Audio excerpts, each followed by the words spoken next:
रामायण में 7 सपनों की चर्चा है। 7 लोगों ने सपने देखे हैं रामायण में। सातों लोगों के सपने सच हुए।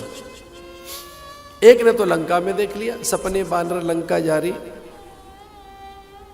अभी तो हनुमान जी आई नहीं। कौशल्या ने देखा है, दशरथ ने देखा है, कैकेयी ने देखा है, सुमंत्र ने सपना देखा है।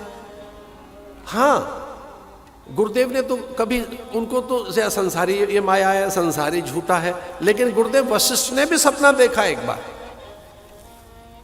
और उनका सच हुआ सपना। इस सपनों की माया में एक सपना भरत ने भी देखा है। देखहि रात भयानक सपना, देखहि रात भयानक सपना, जाग करे कटुकोट कल्पना, जाग करे कटुकोट कल्पना।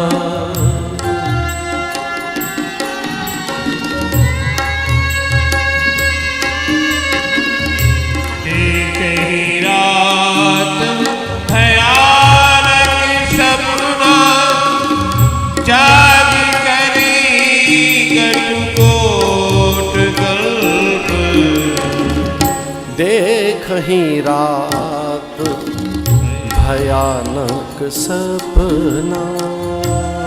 देखहि रात भयानक सपना, जाग करे कटुकोट कल्पना, विप्र जीवाय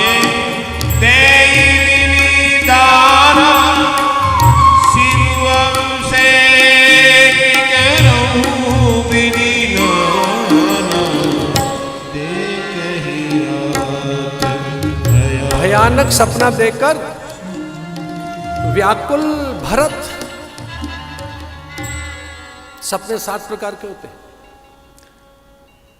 संयोग से मैं हिमालय में उत्तर काशी में था, वहां उज्जैली में मेरा भाग्य अच्छा था कि एक बड़े दिव्य महापुरुष से मैं मुंडक और मांडुक्य उनसे श्रवण कर रहा था। एक शगुन विज्ञानी मिल गए हमको वहां, और वो सपने की कोई बात और स्वर विज्ञान की बात कोई समझा रहे थे। और उन्होंने कहा ये सपने 7 प्रकार के होते हैं। भोर में जो स्वप्न आए प्राय वे सत्य होते हैं, पर दिन में अगर सपना आया है तो उसका कोई फल नहीं मिलता। दिन में देखे हुए स्वप्न का कोई फल नहीं मिलता।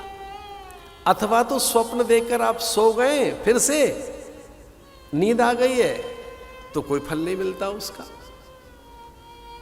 अब सपने की तो बात सपना ही है, ये जगत ही सपना है। उमा कहूं मैं अनुभव अपना, ये तो जगत ही सपना। जीवे ब्रह्म ना परा, ब्रह्म सत्यम जगन मिथ्या, ये जगत ही मिथ्या है ब्रह्म ज्ञानियों के लिए तो। पर यहां एक स्वप्न का वैशिष्ट्य है कि भयानक स्वप्न देखा उन्होंने कि समूची अयोध्या धूम्राच्छादित हो गई है। धुएं ने घेर लिया अयोध्या को। पिता का मस्तक नहीं दिखाई दे रहा है, मस्तकहीन उनकी काया। रानियों का रोदन, मां विलाप कर रही हैं, कैकेयी में भारी कोप है और अयोध्या में भारी असंतोष है, और पूरी अयोध्या भरत की बैरी हो गई है। सपने में देखा पूरी अयोध्या का प्रत्येक प्राणी भयानक आंदोलन कर रहा है भरत के लिए। कह रहा है ये क्रूर है, पापी है, दुष्ट है, दुरात्मा है। ये इस जैसा पापात्मा, मूढ़ात्मा कोई नहीं हो सकता। बड़े भयभीत। पिता का मस्तक नहीं दिखाई दे रहा है, माताएं विलाप कर रही हैं, क्रंदन चित्कार। इतना कष्ट हुआ स्वप्न में उनको, वो उन्हें लगा कि भाई मैं राम से तो नहीं पूछूंगा कि हो क्या रहा है, ये प्रजा मेरे लिए रूठी क्यों बैठी है? मैं राम से नहीं पूछूंगा। आज पहली बार मैं लखन से समाधान करूंगा। मेरा छोटा भाई है। सपने में लखन की ओर भाग रहे और लखन भयानक आवेश में दिखे। उनको लगा कि लखन चतुरंगड़ी सेना लेकर और वो युद्ध करने के लिए तत्पर है। लखन शत्रु बन गए स्वप्न में। बस के समग्र अस्तित्व का ही नाश कर देंगे। ऐसा लगा कि महाकाल है, लखन नहीं है। तो भयभीत होकर वो राम की ओर भागते हैं सपने में कि राम मेरी रक्षा करेंगे। वो राम की ओर जितना भागते हैं राम उतने ही दूर जाते हैं। वो जितना राम की ओर सपने में भागता है राम उतना ही दूर जाता है। एक सुरंग अंधेरा उसमें सयार बोलते हुए सुनाई दे रहे, गिद्ध दिख रहे, चीलें दिख रही, स्वान अकारण रो रही, गणधर रो रहे। वो आंखें देखें अयोध्या में सबकी तो उसमें रोष है, कोप है, रोदन है, अविश्वास है। पसीने से भीग गए भरत, ननिहाल में थे। मुझे एक बात कहनी है भरत के चरित्र को आगे बढ़ाने से पहले। मुझे एक बात कहनी है, अगर कदाचित भरत अयोध्या में होता, दृश्य उल्टा पड़ जाता, राम बन नहीं जा सकते थे।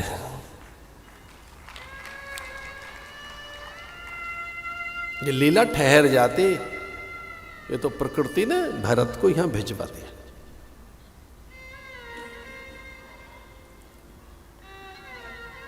छोटे भाई से कितना अनुराग है रिपुदमन से भरत का। रात भर उसका माथा सहलाते रहे अपना दुख कम करने के लिए। उसके हथेली पर चुंबन जड़ते रहे अपनी पीड़ा असह्य वेदना को दूर करने के लिए। कुछ सहारा नहीं है,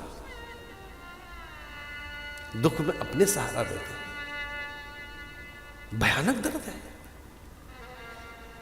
ये स्वप्न ऐसा कैसे आया? पूरी प्रजा में कोप, मेरे लिए पिता का मस्तक नहीं दिख रहा है, भैया दूर भाग रहा है मुझसे, राम और लक्ष्मण क्रुद्ध है, माताएं विलाप कर रही हैं। और जो स्वप्न का अंतिम चरण था वो भयानक था, बड़ा भयानक। सरयू में रक्त जैसा दिखाई दिया, रक्त बह रहा है। सरयू में नीर नहीं दिखाई दिया, रक्त नदी। भयभीत हो गया था भरत। दुस्वप्न का फल दूर हो, विप्र जिवाएं दें विधि दाना। ब्राह्मणों को जिमा कर दान देकर शिव अभिषेक करें विधि नाना। चित्त की शांति के लिए अपने इष्ट का पारायण करने लगे,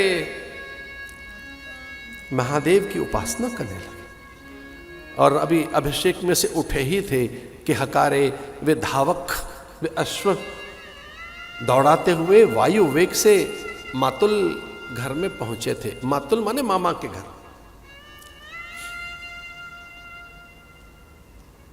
अविलंब पत्र हाथ से लिया था उन्होंने, क्योंकि पाती ऐसे दिखाई उन सेवकों ने। पाती ली और जैसी पाती हाथ में आई तो जिस ढंग से पत्र उन्होंने खोला, वो नीचे का हिस्सा पहले दिखाई दिया। पिता की मुद्रिका, पिता का चिन्ह, राज चिन्ह, जो राजा का ही अधिकार है किसी पत्र पर अंकित करने का, टंकित करने का, चिन्हित करने का, स्थापित करने का, प्रशस्त करने का, प्रमाणित करने का। Do you know what I am saying? Certify, you know, certify.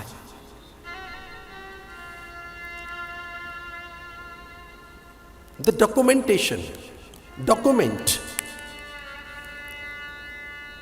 authenticate document, वो भी राजा का तो नीचे देखा है पिताजी का पत्र है सामान्य, नीचे लिखा है वशिष्ठ गुरु शुभ चिंतक और ऊपर प्रिय भरत। बीच की पंक्तियां बड़ी व्याकुल कर रही हैं। शीघ्र अवध लौटो। मैं नीति सिखा रहा हूं आपको। उन सेवकों से यह नहीं पूछा भरत ने कि हुआ क्या है वहां। उन्हें लगा कि पता नहीं सेवक क्या बोल देगा, जो सत्य है ये बता नहीं पाएगा, इसकी धारणाओं में क्या है, इसकी सोच में क्या बसा है। वहां जो अघटित हुआ है, जो कुछ अमंगल हो गया, वहां जो अनिष्ट हो गया है, क्योंकि मेरे पिता का प्रशस्त यह प्रमाण पत्र है गुरु का, इसमें पिता का समाचार नहीं, माताओं का आदेश नहीं, भैया राम की कोई सूचना नहीं, अयोध्या की कुशलता के कोई समाचार नहीं, इसमें तो मनुहार नहीं कि जल्दी आओ। तो पिता ने पत्र क्यों नहीं लिखा, भाई ने कुछ क्यों नहीं कहा, माताओं के समाचार कहां है इसमें। पर इन सब बातों के लिए इनसे नहीं पूछेंगे। कितना धैर्य। अरे हम सब होते तो उतावले हो जाते, पूछते उसे हुआ क्या बता भाई। ये धर्म है। थोड़ा धैर्य रखो, साहस रखो, दुख को सहन करने की सामर्थ्य रहनी चाहिए। और जो अधिकारी नहीं है उनसे सही सूचना हाथ तक पहुंचेगी भी नहीं। जो पात्र नहीं है, योग्य नहीं है, वे केवल पत्रवाहक ही तो हैं। डाकियों को पूरी बात का क्या पता। पहुंचे अयोध्या में,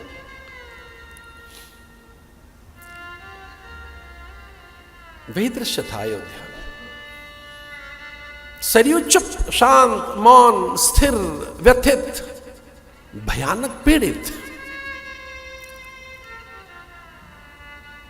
सुचि रहित। अवध में भयानकता, मौन, कोई भरत को देखना नहीं चाहता। एक भरत कर सम्मत कहीं, एक उदास भाई सुन रहे।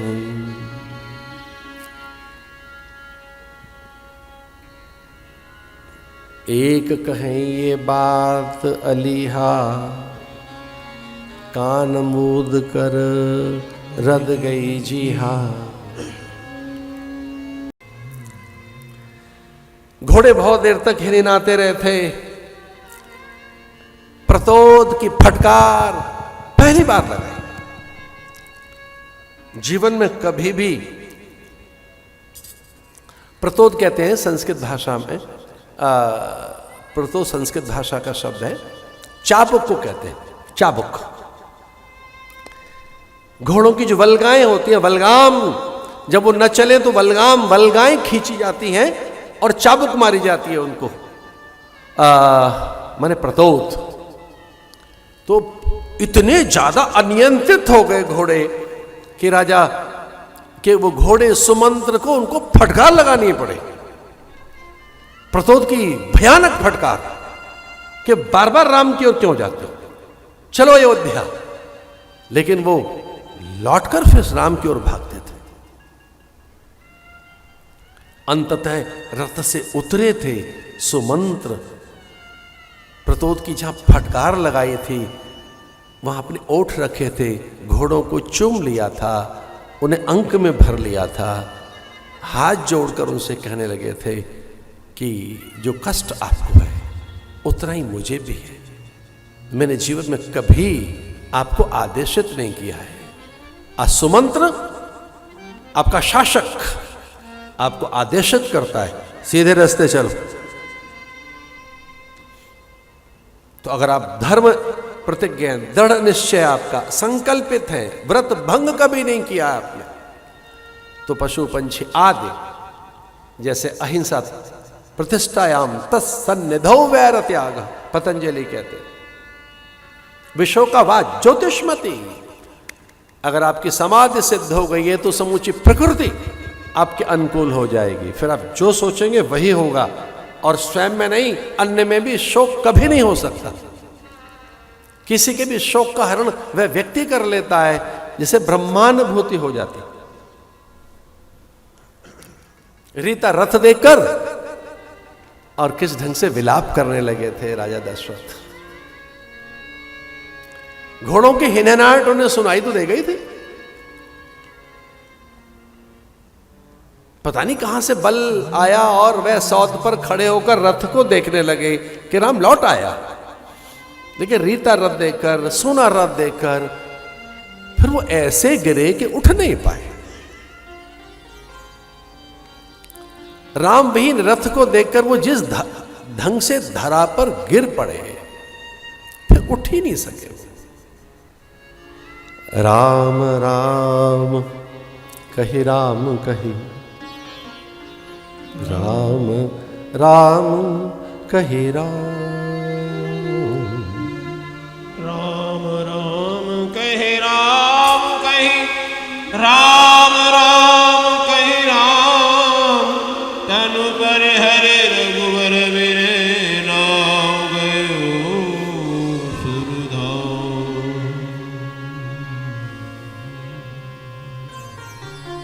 एक भयानक सी सुरंग उन्हें दिखाई दी थी, जिसमें वो धंसते चले जा रहे। मुनि दंपति का करुण रोदन, क्रंदन, चित्कार और भयानक श्राप अंत समय में सुनाई दिया था। अरे मूढ़ जड़ शठ, अरे उन्मादी राजकुंवर, जिस ढंग से तैने हमारे निरपराध पुत्र की हत्या की है, श्रवण कुमार की, और उसकी हत्या के कारण अब हम भी तो प्राण दे रहे हैं। तैने न केवल हमारे पुत्र के प्राण लिए, हमारे भी प्राण तैने ले लिए। अब हम पुत्र के बिना रह नहीं पाएंगे, हम अंधे हैं।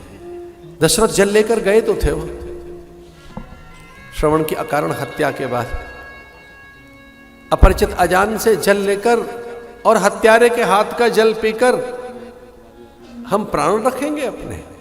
उसी जल से भयानक श्राप दिया था कि हम नहीं जानते कि तू कौन है, पर हां तुझे पुत्र होगा और पुत्र के वियोग में तेरे प्राण जाएंगे। जो दशरथ कभी भी स्वर्ग जा सकते थे, जहां नित्य स्वर्ग में उनका अभिनंदन, प्रणाम, पूजन, विरुदावली, प्रशस्ति गायन, जिस दशरथ का इतना आदर यम वर्ण कुबेर के द्वारा सच इंदिरा सुरबालाएं सराएं शीश झुकाए खड़ी रहती, कदाच तो ब्रह्मा स्वयं ब्राह्मणों के झुंड में, कई बार तो महादेव सन्यासियों के झुंड में, बस वो स्वर्ग में ही तो गए, मुक्त नहीं हो सके। और मरते समय तो 6 बार उनके मुंह से राम निकला।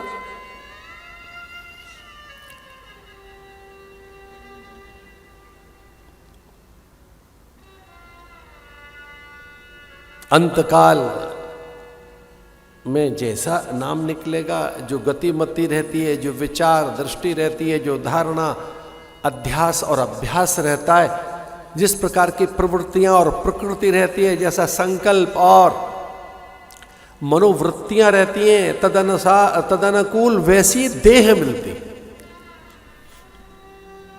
इसलिए मरते समय राम, पर राम नहीं दिखाई दिए, बेटा दिखाई दिया उनको।